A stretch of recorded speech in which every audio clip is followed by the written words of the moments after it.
पुण्यात अजित पवार यांच्या राष्ट्रवादीच्या 3 उमेदवारांची अख्ख्या महाराष्ट्रात सध्या चर्चा सुरू आहे। त्याचं कारण म्हणजे गुंड आणि हत्येच्या प्रकरणातील आरोपींना तिकीट देण्यात आलंय। पण आता यावरून अजित पवारांनी आरपीआय गटाच्या सचिन खरात यांच्यावरती हे प्रकरण पूर्णतः ढकललं। इकडे बीडमध्ये आज अजित पवार कायदा आणि सुव्यवस्थेवरून गुन्हेगारांना चक्की पिसिंगचा इशाराही देताना आज दिसलाय। पाहूयात या संदर्भातला हा रिपोर्ट। काही जागा आम्ही त्यांना सोडलेल्या आहेत, त्यांनी तिथं त्या जागा कुणाला द्याव्यात, काय द्याव्यात। पुण्यामध्ये अजित पवारांच्या राष्ट्रवादीनं थेट गुंड आणि खुनातल्या गंभीर गुन्ह्यातल्या गुन्हेगारांना तिकीट दिलं।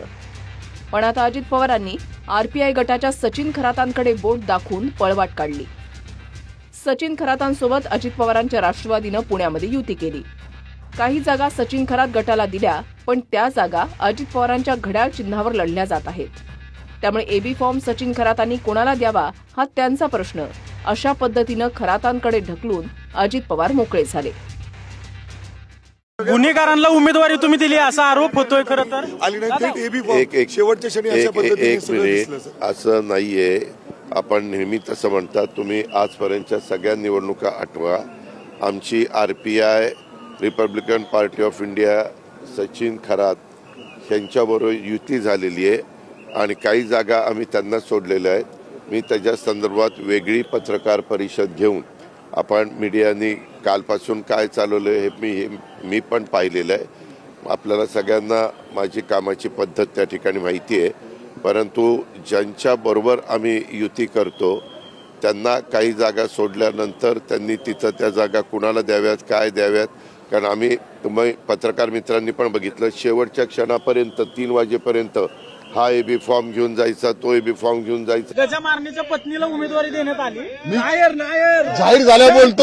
आता गुन्हेगारांना तुम्ही उमेदवारी दिल्यात, दादांशी मी या विषयावर चर्चा करतो। तुम्हाला जागा किती मिळाली? कुठलं चिन्ह लढणार आहे? नक्कीच मी आपल्याशी चर्चा करेल। तुम्ही सगळे माझे मित्र आहात, त्यामुळे मी तुम्हाला सांगू इच्छितो, पहिली दादांबरोबर बापू नायर पहिली गजा मारणे तुम्ही उमेदवारी दिल्यात। खरं तर गुंडांना उमेदवारी देऊन काय साध्य करू इच्छिता? आदरणीय दादांबरोबर चर्चा झाल्यानंतर मी तुमच्याशी सविस्तर बोलेन।